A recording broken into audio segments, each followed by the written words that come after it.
찬송하시겠습니다. 찬송가 458장. 찬송가 458장입니다. 너의 마음에 슬픔이 가득할 때 주가 위로해 주시리라. 아침 해같이 빛나는 마음으로 너 십자가 지고 가라. 참 기쁜 마음으로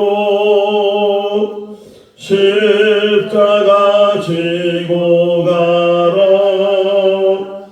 내가 기쁘게 십자가 지고 가면 슬픈 마음이 위로받네.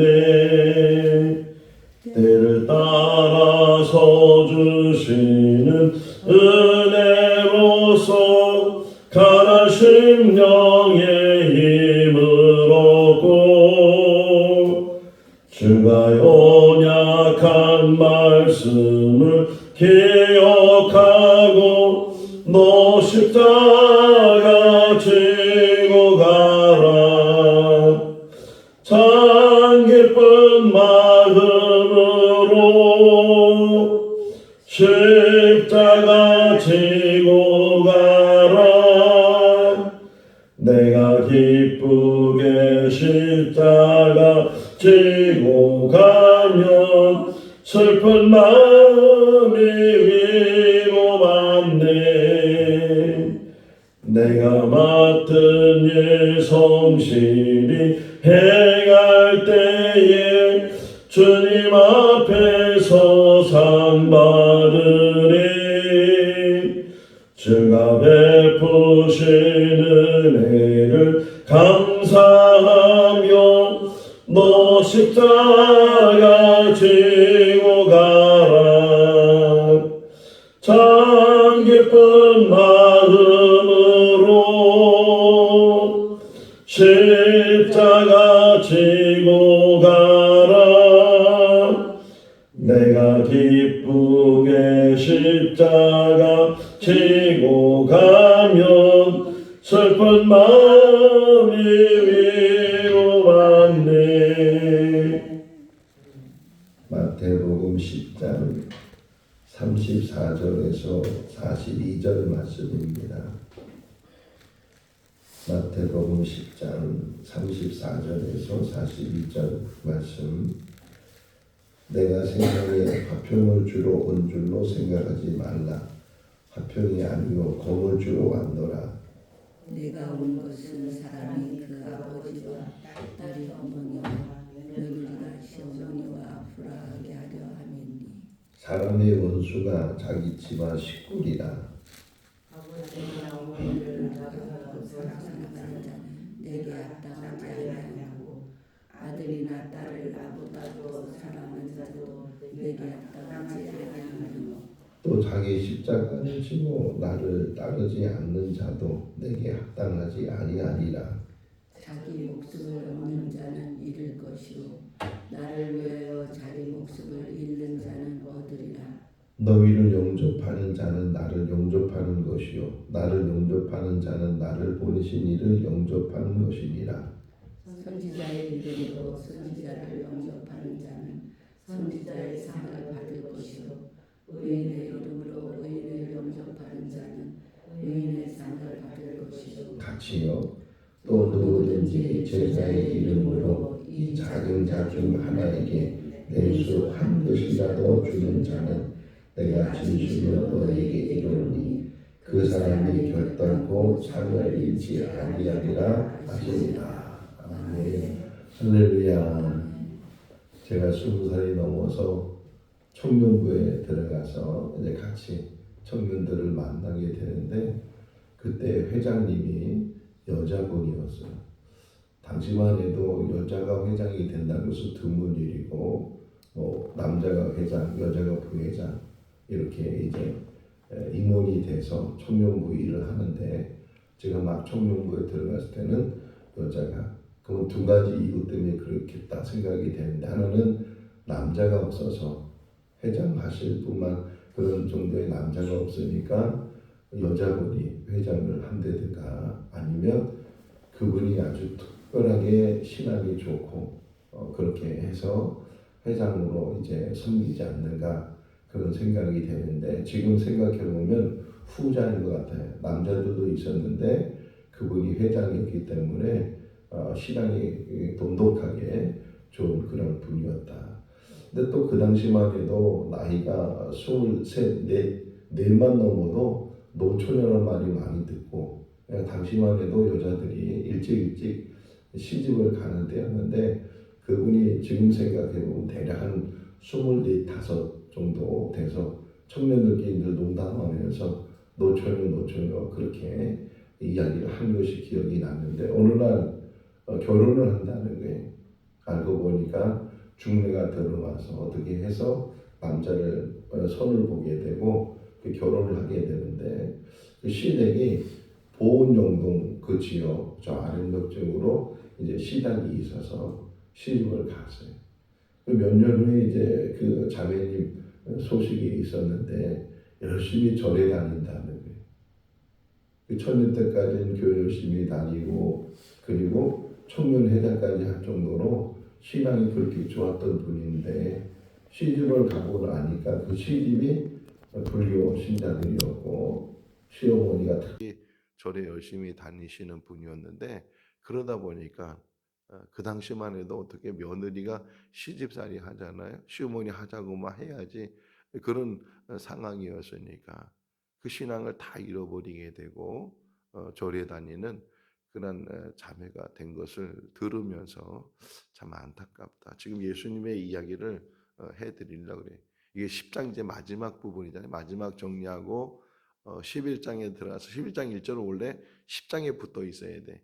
11장 1절 한번 읽어볼까요? 예수께서 열두 제자에게 명하기를 마치시고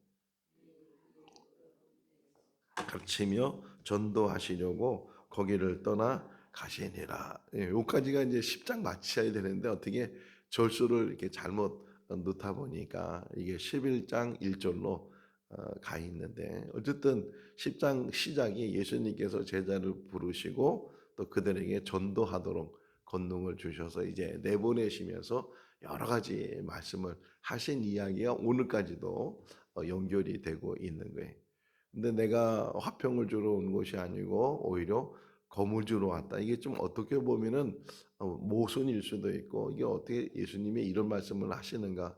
예수님은 평화의 왕으로 오셨다고, 하늘은 영광이 땅에는 평화라고 천사들이 노래한 것처럼 예수님의 온 목적은 평화를 이루기 위해서 오신 분인데, 아니 여기서는 왜 나는 화평을 주러 온 것이 아니고 검을 주러 왔다고 이렇게 말씀을 하시는가 하는 생각을 하게 됩니다. 오히려 성경을 읽을 때는 성경 자체만 가지고 읽어서는 우리가 제대로 이해 못하는 부분들이 많이 있고, 그 배경에 대해서 복음서가 여러 개 있는 것도 그 복음서를 이렇게 비춰보면서 같은 이야기도 이제 좀 다르게 설명하고 있는 것들을 이렇게 보면서 뭐가 다른지, 뭐가 이 내용의 중심인지 하는 것들을 우리가 잘 생각을 할 수 있어야 되는데, 여기서 검을 주로, 검이라는 게 어디 때 어느 때 사용되는 거예요?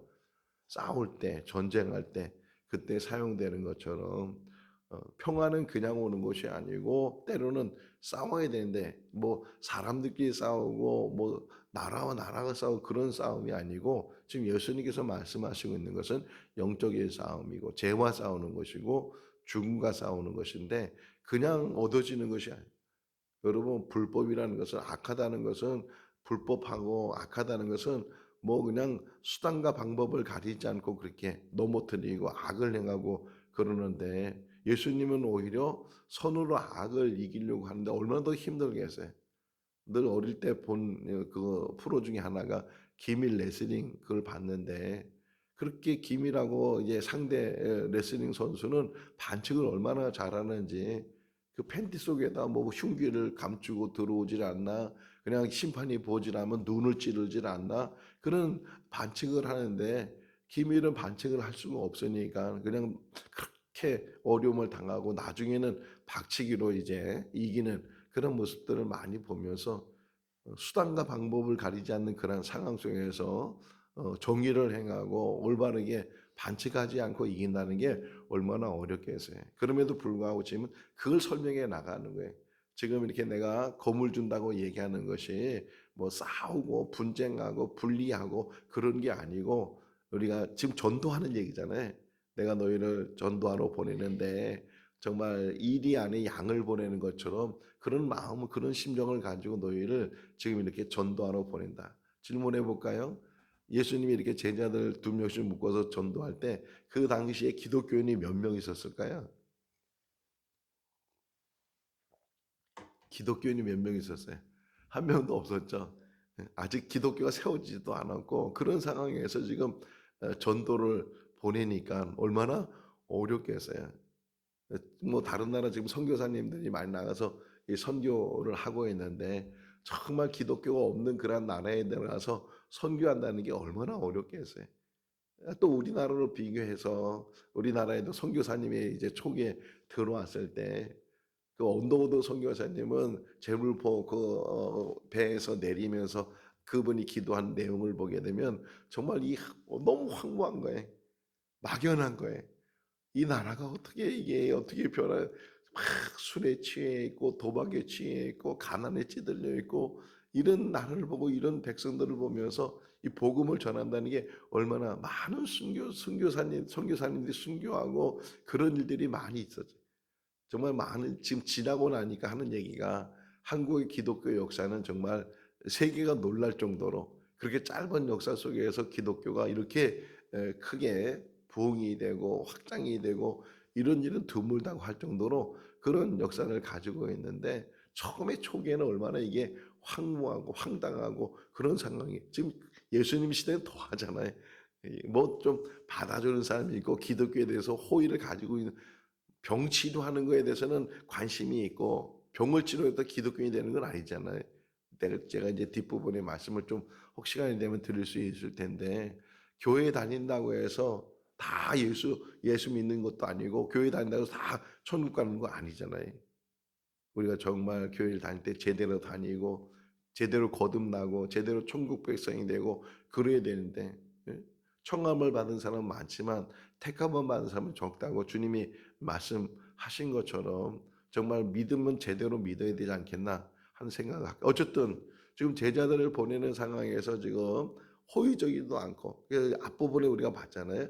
너희가 박해를 받을 수도 있고 미움을 받을 수도 있고 그런 상황에서 그럼에도 불구하고 어제 마지막 부분 뒷부분에 보게 되면 그럼에도 불구하고 너희가 사람들 앞에서 나를 시인하면 나도 너를 시인할 것이고 너희가 시인하지 않으면 나도 시인하지 않을 것이다. 이게 연결되어 있는 말씀이잖아요. 그런 말씀 속에 그러면서 하시는 말씀 비유로 말씀하시는 게 뭐냐면 가족의 제일 큰 원수가 될 것이다. 여기 다시 한번 읽어볼까요? 35절 36절 내가 온 것은 사람이 그 아버지와 딸이 그 어머니와 며느리가 시어머니와 불화하게 하려 함이니 사람의 원수가 자기 집안 식구니라 그래. 예수님도 이렇게 복음 전하고 다니실 때 어머니하고 형제들이 와가지고서 집에 데려가려고 했던 그런 이야기를 우리가 읽을 수 있는 거예요. 그때 예수님이 뭐라고 말씀해? 누가 내 형제고 누가 내 어머니냐? 하나님의 뜻을 행하는 사람이 내 형제고 내 어머니다 이렇게 말씀하시는 것처럼 어떤 면에서 신앙생활 할 때 제일 걸림돌이 뭐예요? 가족이 될 수가 있다는 게 우리 자매 얘기한 것처럼 그렇게 열심히 신앙했던 자매도 이 시집을 가서 시댁이 다른 종교를 가지고 있고 그렇게 열심히 시어머니가 절에 다니고 그러니까 어쩔 수 없이 다 그 신앙을 잃어버리고 이 진천에서 그런 분을 만났어요. 예전에 뭐 이렇게 몸보심 한다고 왜 먹는 거 있잖아요. 거기 몇 년 전에 가서 이제 먹으면서 이야기하는 중에 그분이 처녀 때는 열심히 신앙생활을 했다는 게 이 시집을 왔는데 이 불교 집안에 시집을 오다 보니까 그 신앙을 다 잃어버렸다는 그런 이야기를 하는 것은 한두 사람이 아닌 거예요. 여기 지금 가족이 그럴 수 있다는 게 또 제가 아는 장로님 한 분은 고등학교 때 친구 때문에 친구로 인해서 전도를 받아서 교회를 다니게 됐는데 근데 그 집안이 아주 유교 집안인데 기독교인이 됐으니까 얼마나 박해를 많이 받았겠어요. 제사 드릴 때 절도 안 하지. 그래가지고 그 아버지가 그냥 그 가방에 있는 교과서까지 다 태워버리고 성경대 다 태워버리고 집안 내쫓아버리고 작대기로 맨날 때리고 그런 핍박을 받으면서도 신앙생활을 하게 되고 제가 또 청주에서 다녔던 교회 목사님도 마찬가지로 거긴 정말 어, 우리 그 아직도 유교의 대가인 그런 송시열 선생의 그 후손인데 그러니까 얼마나 집안이 유교로 그냥 가득 차 있었겠어요. 그런데 그 교회를 다닌다고 하니 그 집안 식구들이 가족은 물론이고 집안 식구들이 다 호적을 파라고 내쫓으라고 결국은 정말 내쫓아 가지고서 교회 조그만 방에서 이제 신앙생활하고 학교 다니고 그리고 나중에 목사님이 되셔서 목회를 하셨는데 그런 시대가 있었잖아요. 지금 여기서도 지금 그 얘기하는 거예요. 그렇게 그 사람이 아버지와 또 이제 여기 뭐라 그래요? 딸이 어머니와 며느리가 시어머니와 불안을 갖게 되고 그런 모든 일들을 보게 되면 신앙을 잃어버리는 일들, 이 신앙 때문에 갈등이 생기는 일들이 얼마나 많이 있느냐. 참 사도 바울이 이게 서신을 쓰면서도 너무 잘 쓴 것 중에 여럿이 있는데 정말 정말 그렇다 하는 것 중에 하나가 에베소 6장 1절을 보게 되면 공경에 대한 이야기. 기독교는요 불효하는 그런 종교는 아니에요. 여기도 좀 잘못 해석하면 봐라 예수님이 말씀했다 이 가정의 불화를 일으키는 그런 말씀을 하셨다 그러는데 그런 의미로 말씀하신 건 아니거든요. 에베소 6장 1절에 보게 되면 너희가 부모님을 공경하는데 그 앞에 수식을 하나 놓았어요. 어디 안에서? 주 안에서. 주 안에서 내 부모를 공경하라 그러는 것처럼 신앙을 잃어버리면서 우리 여기 이강래 전사님 오늘 못 나오셨는데 이강래 전사님 기도 제목 중에 하나가 부모님 천국 가는 거예요. 부모님 천. 그분도 교회 다니셔. 그럼에도 불구하고 아까 제가 얘기한 것처럼 교회 다닌다고 다 천국 가면 얼마나 좋겠어요. 근데 지금은 누가 천국 가는지 누가 천국 못 가는지 알 수는 없지만 그럼에도 불구하고 교회 다닌다고 천국 가는 것이 아니고 거듭남 사랑. 교회 안에서도 정말 예수님이 나의 구주인 것을 고백하고 주님이 십자가에 죽은 것이 나의 죄 때문에 나 때문에 돌아가시고 나 때문에 고통당하시고 그걸 정말 철저하게 깨닫게 되고 죄를 회개하게 되고 거듭났을 때 하나님의 백성이 되고 하나님의 자녀가 되는 건데 지금 여기 지금 그 얘기를 좀 계속 하시는 거예요. 예수님께서 이 가족이 식구가 될 수가 있다. 가족 때문에 신앙을 잃어버리게 되고 그런 일들이 얼마든지 일어날 수 있다. 그러면서 설명하는 거예요. 37절 아버지를 사랑하지 말고 어머니를 사랑하지 말라는 것이 아니고 우선순위를 잘 정해두라는 거예요. 그래서 아버지나 어머니를 나보다 더 사랑하는 자는 합당하지 못하게 된다. 아버지 사랑하는 것, 어머니 사랑하는 것, 그것은 우리가 반드시 사람의 도로서 해야 될 일이지만 그것 때문에 신앙을 잃어버리면 안 된다는 거예요. 끝까지 신앙을 붙들고 그렇게 핍박을 받아도 그렇게 신앙 붙들고 견뎌낸 그런 분들도 계시잖아요. 그런 신앙 안에서 우리가 바르게 지금은 그런 핍박도 없고 그런 상황도 아니니까 얼마나 신앙생활하기 좋은 그런 환경 속에서 우리가 살아요. 그럼에도 불구하고 온전한 신앙을 갖지 못하는 그런 오히려 핍박이 있을 때 오늘 그 얘기 들은 이야기 중에 내가 저 멀리 나가서 이제 고기를 잡으면 너무 멀리 나가서 고기를 잡으니까 돌아올 때 그냥 고기들이 다 죽으면 살아있는 고기를 화로라 그러죠. 살아있는 고기를 가지고 와야 비싼 값에 팔 수가 있는데 다 죽어서 이 고기를 가지고 오면 비싼 값에 팔지도 못하고 그래가지고서 그 고기들이 있는 그 저장에 거기에 그 고기들을 잡아먹는 또 물고기를 집어넣는다는 거예요. 그러면 그 물고기가 들어가 있으니까 살려고 그냥 거기서 안에서도 도망 다니고 돌아다니고 막 그러니까 그 걔네들이 그렇게 오랫동안 배를 타고 와도 살아 있다는 게 무슨 말인지 알겠죠? 너무 편하고 너무 문제도 없고 그러면요 신앙이 오히려 성장하는 것이 아니고 오히려 신앙이 무너지게 되고 껍데기만 남는 그런 신앙인데 오히려 박해가 있고 힘든 어려운 문제가 있고 이래서 기도하지 않으면 안 되는 상황 하나님 부르지 않으면 안 되는 상황이 오히려 그 사람의 신앙을 붙들어주는 그런 일들이 있을 수 있다. 여기 지금 우선순위를 잘 정해서 부모님께 효도하는 것 또 이제 어머니께 효도하는 게 이 다 효도를 잘 해야 되는데 그것 때문에 신앙을 잃어버리면 안 된다. 우선순위를 잘 정해야 된다. 제가 다니던 청년 때 얘기 다시 하면 청년 때 우리 이제 교회 오시는 많지 않으니까 누가 어떤 분인지 알 수 있잖아요. 근데 한 분이 독특하게 성경책을 꼭 이렇게 누런 봉투에다가 이렇게 또는 신문지에다가 이렇게 싸가지고서 그래서 교회에 와서 성경책을 펴보는 그런 집사님이 계셨어요. 나중에 얘기를 들어보니까 정말 아버지가 얼마나 완고하신지 교회 다니는 걸 제일 싫어하시고 성경책 갖고 다니는 걸 제일 싫어하니까 아버지 눈에 띄지 않도록 그렇게 그냥 서류처럼 또는 다른 뭐처럼 이렇게 해가지고서 신앙생활했던 그런 집사님이 계시는데 여기 지금 우선순위가 뭔가를 잘 정해서 아버지보다 어머니보다 나를 더 사랑하면 너희는 그것이 합당하지 않다. 그러면서 하는 얘기가 38절에 읽어볼까요? 또 자기 십자가를 지고 나를 따르지 않는 자도 내게 합당하지 아니하다. 이 십자가의 의미는 뭐예요? 고통이고 고난이고 심지어는 죽음까지도 이 십자가에 다 포함되어 있잖아요. 너희가 예수 믿는다고 때문에 고통당하고 고난당하고 어려움당하고 심지어는 예수 믿는 것 때문에 죽음을 당한다면 우리 흔히 말하기를 순교했다 그러잖아요. 순교. 예수 믿다가 어느 목사님은 설교하다가 부르심 받기를 원하고 어느 권사님은 기도하다가 부르심 받기를 원하고 어느 집사님은 전도하다가 부르심 받기를 원하고 왜 그래요? 마지막까지 주님의 일을 하다가 부르심 받기를 원하는 그런 기도 제목을 가지고 있는 것처럼 자기의 주어진 십자가를 지고 주님을 따라가다는 것 때로는 어렵고 힘들고 그냥 십자가만 지고 주님이 가신 것이 아니고 십자가 지기 전에 가시면만 쓰시고 십자가 지기 전에 채찍을 맞으시고 십자가 지고 가면서도 그 로마 구민에서 여러 번 넘어져요. 여러 번. 그래서 지금 거기 예루살렘에 가서 십자가 길을 이렇게 따라 올라가면 주님이 넘어지신 곳 여기에 이제 기념교회 되고 주님이 넘어지신 곳 거기 예수님의 손자국도 있고 뭐 그런 설명을 쭉 하면서 갈보리 언덕까지 이제 올라가게 되는데 자기에게 주어진 십자가를 지고 또 다른 복음서에서는 자기를 부인하고 오늘 내일 이제 겸손에 대한 말씀을 묵상하고 있는데 정말 자기를 부인한다는 것이 뭔가 하는 것을 깊이 묵상을 하고 있어요. 어쨌든 십자가를 지고 나를 따르는 것 이것이 합당한 삶이 될 수 있다 하는 것을 우리에게 보여주고 있고요. 39절에 이게 우리의 믿음이 되고 우리의 기준이 될 수 있기를 바랍니다. 39절 자기 목숨을 얻은 자는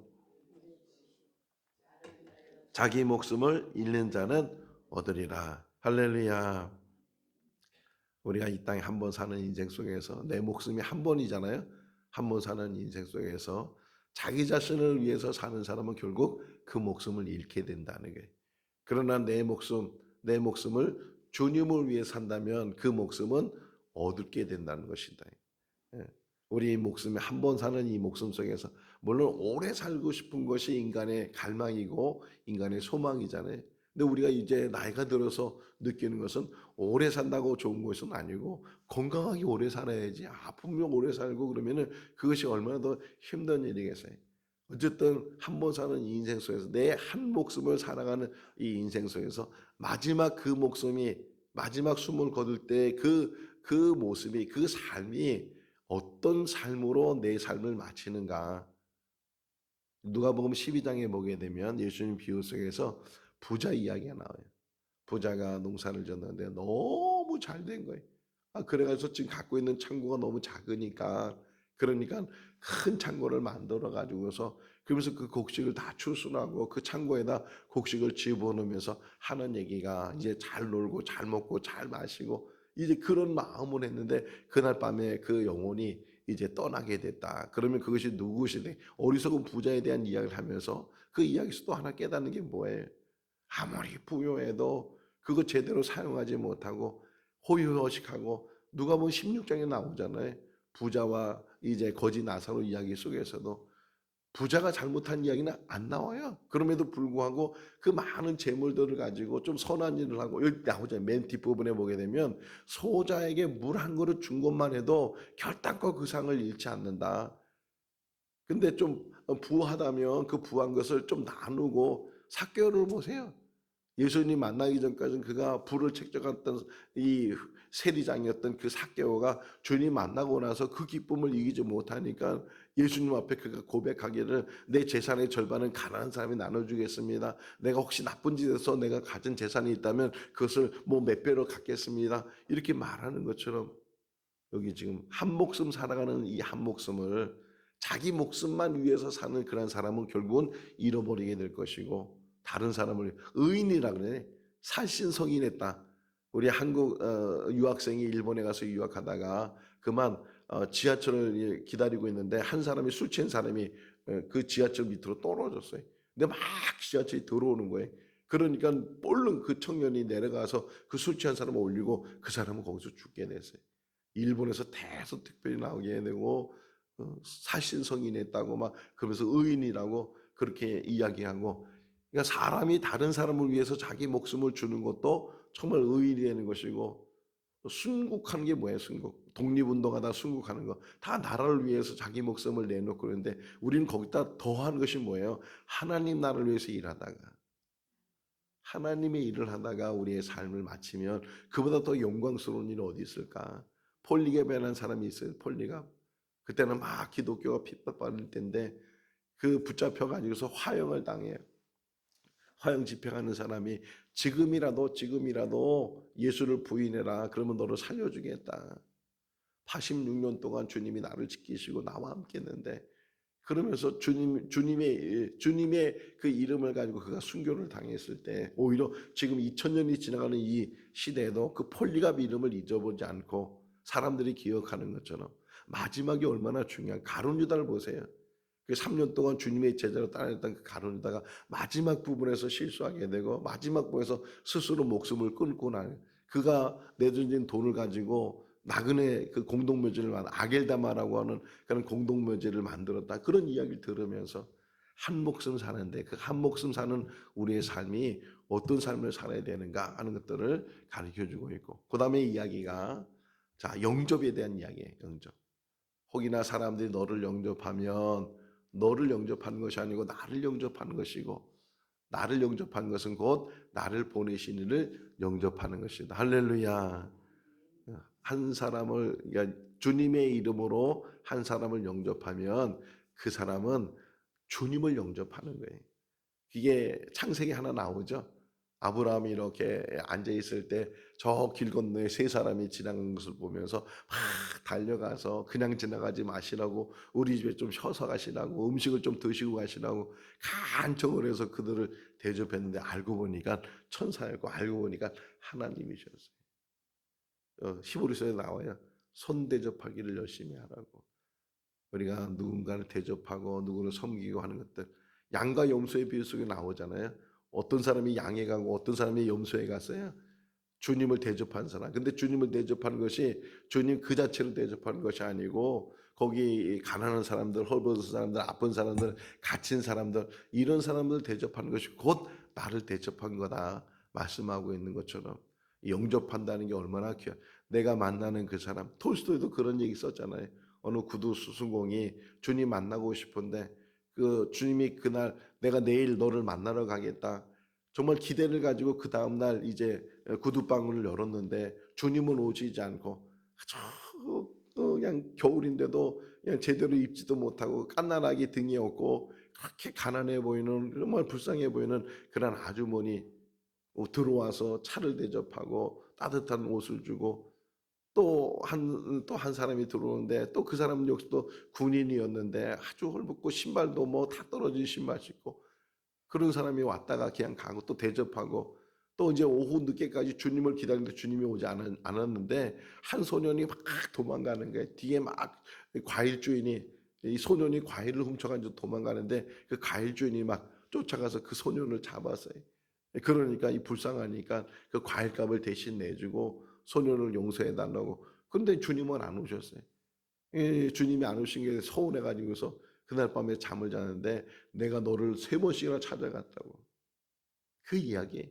예수님의 그 양과 염소의 비유를 톨스토이는 그런 이야기로 풀어요. 주님이 직접 오시는 것이 아니고 이렇게 가난한 사람들, 어려운 사람들, 헐벗은 사람들, 아픈 사람들, 이런 사람들 통해서 주님을 만나게 하는 일을. 자, 그러면서 그다음 나오는 게 뭐예요? 선지자를 대접하게 되면 선지자의 상을 받게 된다. 여러분, 분명한 사실은 상급이 있어요. 구원은 믿음으로 얻어지는 거지만, 그러나 하나님 나라가 되면 상급이 있어요. 자, 사회주의, 공산주의가 무너진 이유 중에 하나가 똑같이 배급하자는 것이에요. 똑같이 생산하고, 이론은 이래. 똑같이 일하고 똑같이 나누자. 그러면 평등한 사회를 만들게 되고 다 잘 사는 사회를 만들 거다. 이게 공산주의 이론인데, 실제로 실천해 보니까 아니, 배급을 똑같이 주는데 일은 달라. 다 다르잖아요. 어떻게 똑같이 일할 수 있겠어요? 다 일은 달라. 아, 근데 이게 보니까 열심히 일하는 사람이 있고 열심히 일하지 않는 사람인데 똑같이 받아. 아, 그러니까 이 열심히 일하는 사람이 기분이 나쁘지겠어요. 아니, 나는 정말 열심히 일하는데 열심히 일하지 않는 사람하고 똑같이 나눠줘? 이게 기분이 나빠지기 시작하면 같이 일을 안 하기 시작한 거예요. 이게 무너지는 거예요. 천국의 공평한 게 뭘까요? 천국의 공평한 거는 똑같이 주는 게 아니잖아요. 열심히 일하는 사람에게 더 많이 주는 것이고 일하지 않는 사람에게 덜 주는 것이고. 아, 그러면 목사님, 그 포도원 비유는 뭐예요? 아침 일찍 들어간 사람이 있고 밤 이제 저녁 늦게 이제 1시간 정도 일한 사람이 있는데, 근데 주인이 똑같이 한 대를, 이건 다른 비유예요. 다른 비유인데 그걸 거기다 쓰면 안 되잖아요. 우리 예수 믿는 사람들이 믿음으로 구원을 받지만, 그러나 또 하나 우리가 알아야 되는 것은 반드시 상급이. 한번 읽어볼까요? 41절. 41절 41절 같이 읽어볼까요?